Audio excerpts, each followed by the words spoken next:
गेले 1.5 वर्ष महाराष्ट्राच्या राजकारणाच्या पुलाखालून जे पाणी वाहून गेलं आणि सुसंस्कृत महाराष्ट्राची गेल्या 1.5 वर्षात देशभरची नाचक्कीच झाली।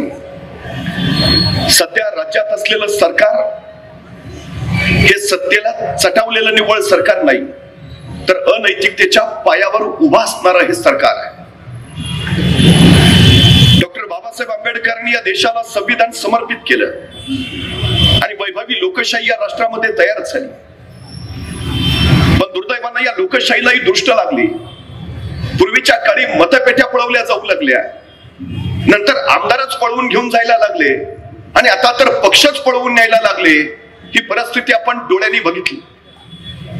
खरं तर शिवसेना फुटली आणि लोकांच्या मध्ये प्रचंड संताप आला, नंतर राष्ट्रवादी फुटली आणि लोक उद्विग्न झाली। सोशल मीडियावर त्या काळामध्ये एक ट्रेंड चालू होता, मतदान कार्ड विकणे आहे। खरं तर ही लोकशाहीची सगळ्यात मोठी खंत की जबाबदार मतदारांनी मतदान कार्ड विकणे आहे असं म्हणावं। मतदान कार्ड विकणे आहे असं म्हणण्यापेक्षा या गद्दारांना याच मतदान कार्डाची किंमत आम्ही येणाऱ्या निवडणुकीमध्ये दाखवून देऊ हे म्हणणं हे लोकशाहीचं सगळ्यात मोठं वैभव आहे। निष्ठेच्या बळावर राज्य उभा राहतात आणि स्वार्थानं फितुरीनं गद्दारीनं ती कोसळतात। हा आतापर्यंतचा सगळ्यात मोठा इतिहास आहे। 350 वर्षापूर्वी छत्रपती शिवाजी महाराजांनी तर राज्य उभा केलं, ते निष्ठावंतांच्या बळावर राज्य केलं। 40,000ची फौज करून अफजल खान महाराष्ट्रावर चालून आला आणि येता येता त्यांनी महाराजांच्या सगळ्या सरदारांना खलिते पाठवले, सोबत येऊन मिळा, नाहीतर घरादारावरनं वतनावरनं गडवाचा नांगर फिरवू। म्हणजे आता जसं हे भाजपवाले सांगतायत आमच्या पक्षात या, नाहीतर ईडीआय सीबीआय पाठवू, तसाच प्रकार त्याही वेळी असे अनेकांना खलिते गेले। असाच एक खलिता खंडोजी खोपड्यांना मिळाला आणि खंडोजी खोपडे गद्दार झाला, खणाला जाऊन मिळाला। असाच दुसरा खलिता कान्होजी नाईक जेडे देशमुखांना आला, सोबत या, नाहीतर वतनावरनं गडवाचा नांगर फिरू। कान्होजी जेडे नाईक देशमुख हा खलिता घेऊन महाराजांकडे आले। महाराज खणाचा खलिता आलाय, काय म्हणतो, सोबत येऊन मिळा, नाहीतर वतनावरनं घरादारावरनं पोराबळांवर गडवाचा नांगर फिरवीन म्हणतो। तसे महाराज म्हणाले, कान्होजी काका मग आपण काय निर्णय घेतला, काय बोलता राज? तसं नव्हे कान्होजी काका, पण तुमच्या वतनाचा विषय आहे, जहागिरीचा विषय आहे, तुमच्या कुटुंबांचा पोराबळाचा विषय आहे। तसे ताडकन कान्होजी उठले, शेजारचं तांब्या भांड घेतलं आणि त्यातलं पाणी आपल्या हातावर सोडत म्हणाले, राज हे सोडलं पाणी वतनावर, हे सोडलं पाणी जहागिरीवर, हे सोडलं पाणी कुटुंबावर, हे सोडलं पाणी पोराबळांवर। ह्यो कान्होजी जगल स्वराज्यासाठी आणि मरल स्वराज्यासाठी। राजा रणमैदानात जेव्हा जेव्हा आमची हाडं दिसतील, ज्या हाडातून स्वराज्य स्वराज्य आणि शिवराय शिवराय ऐकू येईल, ती हाडं या कान्होजी जेडे नाईक देशमुखांची असतील। ही निष्ठा असते, या निष्ठेच्या बळावर राज्य उभा राहतात।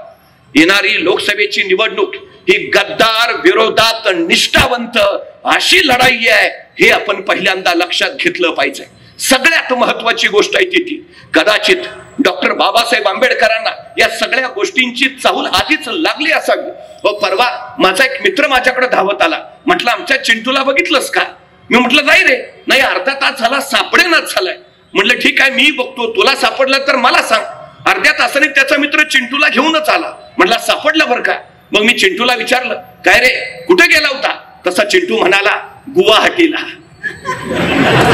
हो मला काय कळेच ना। म्हटलं म्हणजे? नाही, आम्ही खोके खोके खेळत होतो। अहो ज्या राज्यानं देशाला दिशा दिली त्या राज्याची आज दशा काय आहे? कशासाठी हे सगळं चाललंय?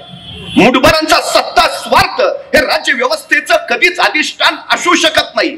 सत्य, न्याय, विश्वास आणि शिव ही नैतिक मूल्य राज्य व्यवस्थेच्या पायाशी असावीच लागतात। जर राज्य व्यवस्थेच्या पायाशी ही नैतिक मूल्य नसतील तर ती राज्य व्यवस्था न राहता तो जंगलचा कायदा होतो आणि तिथं नागरिक नव्हे तर गुलाम तयार होतात। ही सगळ्यात महत्वाची गोष्ट आहे। आम्हाला जर गुलामीकडे वाटचाल करायची नसेल तर या लोकसभेत आम्हाला योग्य पद्धतीनं मतदान करावंच लागेल। ही सगळ्यात आणि सगळ्यात महत्वाची गोष्ट आहे। काय नेमकं देशात चाललंय, गेली 10 वर्ष काय पाहतोय आपण? कधीतरी या सगळ्या गोष्टींचा शांतपणे आपण विचार करायला हवा। कुठल्या दिशेची वाटचाल आहे? डॉक्टर बाबासाहेब आंबेडकर असं म्हणाले होते की भले जरी सगळे नेते विकले गेले तरी माझं संविधान सुरक्षित राहील, कारण माझा सर्वसामान्य माणसांवर विश्वास आहे, कारण माझं हे संविधान सर्वसामान्य माणसांच्या हातात आहे. ही निवडणूक नेत्यांची निवडणूक नाही, ही निवडणूक जनतेनं हातात घेतलेली निवडणूक आहे. हे पहिलं आपण लक्षात ठेवायला हवं. लोकशाही वाचवायची असेल तर आता जनतेनंच सावध व्हायला हवं. संविधान बदलू द्यायचं नसेल तर आता जनतेलाच सजग राहावं लागेल. ही सगळ्यात महत्वाची आणि काळाची गरज आहे. परवा अर्थमंत्र्यांचे पती आणि ज्येष्ठ अर्थतज्ञ परकला प्रभाकर असं म्हणाले की इलेक्ट्रोल रोखे हा निव्वळ देशातला नव्हे, जगातला सगळ्यात मोठा घोटाळा आहे.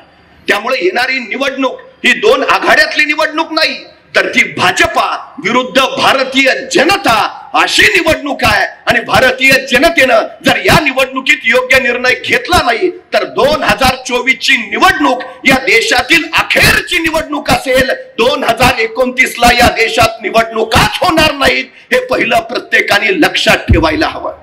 आज राष्ट्रासाठी महाराष्ट्राला उभा राहावंच लागेल.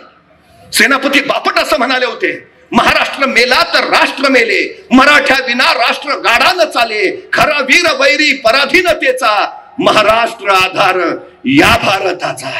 उभा राहावं लागेल, ठामपणे उभा राहावं लागेल. एक गोष्ट निश्चित लक्षात घ्या, ही वेळ लढण्याची आहे. ही वेळ लोकसभेला या राष्ट्राचं भविष्य निश्चित करायची आहे. उद्धवजी ठाकरे मुख्यमंत्री होते, एकही उद्योग गुजरातला गेला नाही, एकही. आणि आता ते मुख्यमंत्री पदावर उतरले, सगळे उद्योग गुजरातला. 17,000 कोटीचा डायमंड फोर्सही गुजरातला. महाराष्ट्र खिळखिळा करायचा डाव चाललाय, मुंबई तोडायचा डाव चाललाय. आज आम्हाला उभा राहावं लागेल, हे पहिलं लक्षात घ्या. सगळ्यात महत्वाची गोष्ट आहे. आज आदरणीय छत्रपती शाहू महाराज छत्रपती आहेत. छत्रपती पदापेक्षा मोठं काय, तरी ते या लोकसभेच्या रणांगणामध्ये उभा आहेत. का? असंख्याने बलिदान करून स्वातंत्र्य मिळवलंय. आम्हाला फक्त मतदान करून हे मिळवलेलं स्वातंत्र्य टिकवायचं आहे.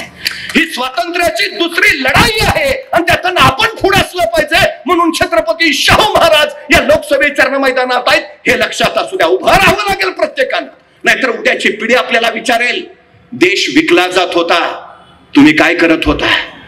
देश लुटला जात होता, त्यावेळी तुम्ही काय करत होता? लोकशाही संपवली जात होती, त्यावेळी तुम्ही काय करत होता? इथल्या लोकांचे रोजगार पळवले जात होते, तुम्ही काय करत होता? संविधान बदललं जात होतं, तुम्ही काय करत होता? आम्हाला ठामपणे सांगता आलं पाहिजे, बाळा यापैकी काहीही घडणार नाही, कारण आम्ही छत्रपती शाहू महाराजांच्या खांद्याला खांदा लावून लढत होतो. त्यामुळे पुन्हा एकदा निश्चित लक्षात घ्या, महाविकास आघाडी म्हणून महाराष्ट्रातले सगळे देशावर नितांत प्रेम करणारे, लोकशाही मानणारे, डॉक्टर बाबासाहेब आंबेडकरांचं संविधान जपणारे लोक एकत्र आलेत. आपण त्यांच्या सोबत राहिला. मजबूत हातामध्ये स्वाभिमानाची मशाल आहे आणि ती विजयाचीच तुंतारी फुकेल याच्यात कुठलीही शंका नाही. त्यामुळे आपल्या मजबूत हाताने स्वाभिमानाची मशाल घेऊन विजयाची तुंतारी फुंकायला प्रत्येकाने सज्ज व्हा. मतदानाच्या दिवशी छत्रपती शाहू महाराजांच्या हाताचा पंजा या चिन्हाचं बटन दाबून छत्रपती शाहू महाराजांना प्रचंड मताधिक्याने विजयी करा अशी अपेक्षा करतो. थांबतो.